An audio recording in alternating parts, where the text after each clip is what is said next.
তো এতিয়া আৰবিত উত্তৰ দিয়া কোৱেশ্চন আনসাৰ কাম উমৰ তিফলুন হিউজনৰ বয়স কিমান আছিল এটো আছিল কি যে কাম উমৰ তিফলুন হিউজনৰ বয়স কিমান আছিল যে কানা উমৰ তিফলু 9 সনাওয়াত হিউজনৰ বয়স 9 বছৰ আছিল তো 2 নম্বৰ কি আছে যে হুয়াল লাজি ইয়াদু আল্লাহ তাআলা ফি খুশিয়াত তামা একান্ত মনৰে আল্লাহ তাআলাৰ ওচৰত কোনে প্ৰাৰ্থনা কৰি আছিল দিছো জাতিফলু বাকিখিনি ইয়াতে আছে লিখিবা জাতিফলু ইয়াদু আল্লাহ তাআলা ফি খুশিয়াত তামা মানে হিউজনে একান্ত মনৰে আল্লাহ তাআলাৰ ওচৰত প্ৰাৰ্থনা কৰি আছিল 3 নম্বৰ মান আখাজা ইয়াসমু দুআ উতিফলুন হিউজনৰ দোৱাবোৰ কোনে শুনি আছিল 3 নম্বৰ আখাজা শুনি আছিল ৰাজুলুন এজন মানুহে ইয়াসমাউ দুআ উতিফলুন হিউজনৰ দোৱাবোৰ কোনে শুনি আছিল এজন মতা মানুহে ৰাজুল 4 নম্বৰটো চোৱা হাল তিফলু ইয়া আলামু আন্না ৰাজুল ওয়াৰাহু হাল তিফলু কি হিউজনে মানুহজনৰ হিউজনৰ পিছফালে যে মানুহজন থিয় হৈ আছিল এটো জানিছিল নেকি বা দেখিছিল নেকি এটো কি আছে 4 নম্বৰটো হৈছে লা দেখা নাছিল লা ন ইয়ালামু আন্না ৰাজুলু কানা ওয়াৰাহু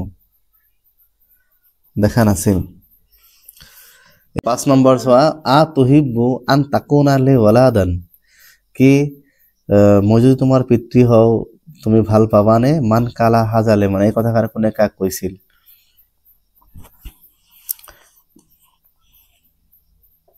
5 নম্বৰ চোৱা কালা ৰাজুলুন মানুহজনে কৈছিল লে তিফলুন হিউজনক 6 নম্বৰ হাল ৰাজি তিফলু আন ইয়াকুনা ওলাদান লিল ৰাজুলুন হিউজনে মানুহজনৰ কথাৰ ওপৰত ৰাজি হৈছিল নে লা নহয়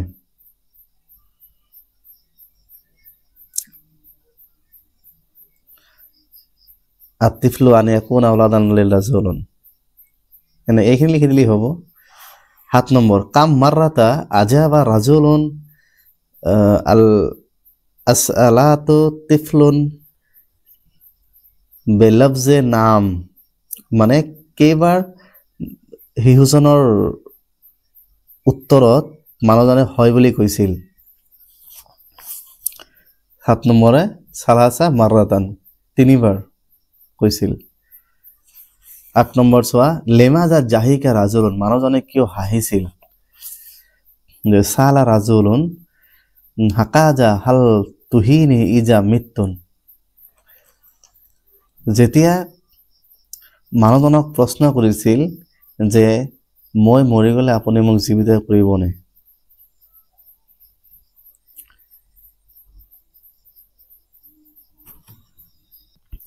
তো 9 নম্বৰটো চোৱা মাজা কালা তিফলু ইজা আজাবা ৰাজুলুন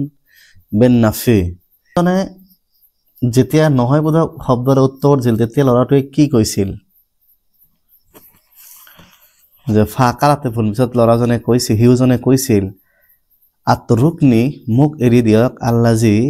যিজনে খালাকানি মোক সৃষ্টি কৰিছে সুম্মা আকৌ ইয়াৰ জুকনি মোক ৰিজিক দিছে ওয়া ইউমিতুনি আকৌ মোক মৃত্যু দিব সুম্মা ইউহিনি আকৌ মোক জীৱন দিব তো এইখিনি কোশ্চেন আনসাৰ হল তো তোমালোকে নিশ্চয় এইখিনি ভালকে চাবা পৰীক্ষাত 2-3টা ইয়াৰ পৰা আহিব 2 মাৰ্কে নম্বৰ আছে কি যে মান তাওয়াক্কালু আলাল্লাহি কাফাহু মানে যিজনে আল্লাহৰ ওপৰত ভৰসা কৰে তেওঁৰ বাবে আল্লাহ তাআলা যথেষ্ট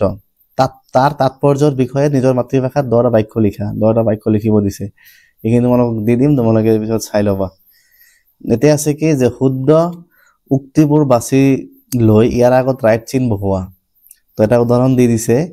যে কানা তিফলু ফি সামানাত মেনুমৰি নৰজনৰ বয়স 8 আছিল কানা তিফলুন ফি তাসিয়াত মেনুমৰি 9 বছৰ আছিল কানা তিফলুন ফি আশাৰাত 10 বছৰ আছিল গতিকে হিউজনৰ বয়স কিমান আছিল 9 বছৰ আছিল গতিকে 12 নম্বৰটো ৰাইট দিছে তো 1 নম্বৰটো চোৱা আতিফলু ইয়াদু আল্লাহ তাআলা ফি খুশুয়েন নাকিস হিউজনে অমনোযোগেৰে প্ৰাৰ্থনা কৰি আছিল আল্লাহৰ ওচৰত 12 নম্বৰ হৈছে তিফলু ইয়াদু আল্লাহ তাআলা ফি খুশুয়েন কালিলুন মানে অলপ মনোযোগেৰে কৰিছিল আতিফলু ইয়াদু আল্লাহ তাআলা ফি কুশিন তামিৰ মানে একান্ত মনোযোগেৰে কৰিছিল গতিকে জিম নম্বৰটো ৰাইট দি দিবা 2 নম্বৰ হৈছে আকবাৰ ৰাজুলু নাহুৱাহু মছজিদু মানুহজনে মছজিদৰ পিনে আগবাঢ়ি আহিছিল আকবাৰ ৰাজুলু নাহুৱাহু তিফলুন মানুহজনে শিশুজনৰ পিনে আগবাঢ়ি আহিছিল আকবাৰ ৰাজুলু নাহুৱাহু বাইতুন মানুহজনে ঘৰৰ পিনে আগবাঢ়ি আহিছিল গতিকে মানুহজনে শিশুজনৰ পিনে আগবাঢ়ি আহিছিল গতিকে 12 নম্বৰটো ৰাইট হ'ব ৰাইট চিন দি দিব তে 3 নম্বৰটো চোৱা যে ফাৱাকাফা ৰাজুলুন ওয়াৰাহু তিফলুন মানুহজনে ল'ৰাজনৰ পিছফালে থিয় দি আছিল নে ফাৱাকাফা ৰাজুলুন আমামাল তিফলুন শিশুজনৰ সন্মুখত থিয় দি আছিল নে মাজত মানে সাইডত থিয় দি আছিল গতিকে ল'ৰাজনৰ পিছফালে থিয় দিছিল মানুহজনে গতিকে আলিফ নম্বৰটো ৰাইট হ'ব আতিফলু শিশুজনে জানিছিল যে মানুহজনে যে তেওঁৰ পিছফালে থিয় দি আছে এইটো শুদ্ধ হ'ব নে 12 নম্বৰটো আছে আতিফলু লা ইয়াৰিফু আন্না ৰাজুল ওয়াৰাহু মানুহ শিশুজনৰ পাছফালে যে মানুহজন থিয় দি আছে এই কথা শিশুজনে জনা নাছিল জিম নম্বৰ হৈছে আতিফলু ইয়ালামু আন্না ৰাজুল ইয়াসমাউ দুআ শিশুজনে জানিছিল যে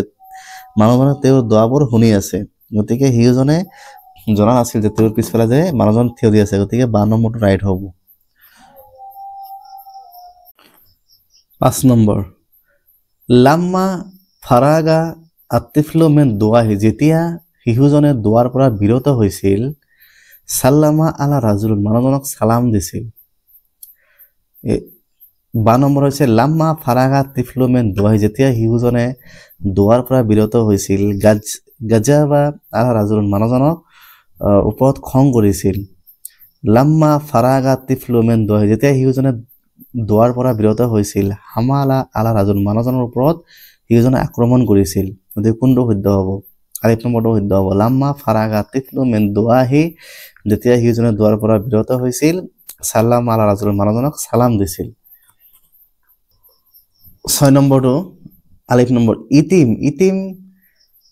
কোন হুয়া মান ফাকা জাদ্দাতু যাৰ আইতা নাই মানে দাদায়েক নাই 12 নম্বৰ ইতিম হুয়া মান ফাকাদ আখাহু যাৰ ভাই নাই ইতিম কাক কয় হুয়া মান ফাকাদ আবাহু যাৰ পিতৃ নাই গতিকে জিম নম্বৰটো ৰাইট হ'ব যাৰ পিতৃ নাই ই হৈছে ইতিম 7 নম্বৰ শুক্ৰান ৰাজুলু তিফলুন লিআন্নাহু ইয়াদু আল্লাহ তাআলা মানুহজনে শিশুজনক এই কাৰণে ধন্যবাদ দিছিল যে ল'ৰাজনে আল্লাহৰ ওচৰত প্ৰাৰ্থনা কৰি আছিল 12 নম্বৰ শুক্ৰা ধন্যবাদ দিছিল ৰাজুলুন মানুহজনে শিশুজনক লিআন্নাহু তাকুল আল্লাহ তাআলা আল্লাহৰ ওপৰত ভৰসা ৰাখিছিল নে শুক্ৰান ৰাজুলুন তিফলুন লিআন্না ৰাজি আন ইয়াকুনা ওয়ালাদান লাহু যে মানুহজনে ল'ৰাটোক ধন্যবাদ জ্ঞাপন কৰিছিল কিয়নো সি মানুহজনৰ পুত্ৰ হ'বলৈ মান্তি হৈছিল গতিকে 12 নম্বৰটো শুদ্ধ হ'ব যে শুক্ৰা ৰাজুলু আতিফলু লিআন্নাহু তাকুল আল্লাহ তাআলা যে শিশুজনে আল্লাহৰ ওপৰত ভৰসা কৰিছিল কাৰণে মানুহজনে শিশুজনক ধন্যবাদ জ্ঞাপন কৰিছিল তো 12 নম্বৰটো শুদ্ধ হ'ব এতিয়া চোৱা তলৰ শব্দবোৰ সঠিক ৰূপে সজোৱা এটা দিছে তিফলুন উমৰ ফিত তাসিয়াত কানা মিন গতি এইখিনি পাঠত আছে তোমালোকে ভালকে চাই মিলাই লবা তো 5 নম্বৰ চোৱা তলৰ প্ৰত্যেকটি বাক্যৰ ক্ৰিয়াক মুজাৰে পৰিৱৰ্তন কৰা মুজাৰে তোমাৰ মুজাৰে আছে ভৱিষ্যৎকাল তো এটো তোমাৰ দিয়া আছে অতীতকাল দিয়া আছে তো মুজাৰে কৰিব লাগে তো কাটাবা আছে ইয়াতে বাকিখিনিত আছে এটো কি কৰিব লাগিব ইয়া যোগ কৰি দিলে হৈ যাব তো দাখালতা আছে দাখালাত আছে তাদখুলু বহাই দিবা এটো আছে জাহাবতু এটা হ'ব ইজহাব গাসালা ইয়াগসাল তুল্লাবু খারাজু এটা হ'ব ইখরাজাইন ইয়াতে হ'ব তোমাৰ বেআয়ু সাফে দারাসাত এটা হ'ব তাদরুসু ইয়া ফাইসাল লাইবাত আমিনাত মা উক্তিহা এটা হ'ব তালআবু ইয়াতে হ'ব জাহাবনা এটা হ'ব ইয়াজহাবনা তো এখিনি ধুনিয়াকে লিখি লবা এতে 6 নম্বৰটো দিয়া আছে কি উদাহৰণৰ আধাৰিত প্ৰতিটি বাক্যত লিংগ পৰিৱৰ্তন কৰিব দিছে এতে চাব দিছে মা ইসমুকা ইয়া সাদিকি হে মোৰ বন্ধু তোমাৰ নাম কি? গতিকে এইটো কি লিখিব লাগিব যে হে মোৰ বান্ধৱী তোমাৰ নাম কি? গতিকে স্মুকাটো চোৱা ইয়াতে দিছে কি স্মুকি, কাৰণ স্ত্ৰীলিংগ হলে জবৰটো জেৰ হয়, স্মুকি দিছে। আৰু চাদিক কি এটা তাজুক হয়, গতিকে তা দিছে, চাদিকাতি হ'ল। আৰু এটা দিছে কি হুৱা চাইদ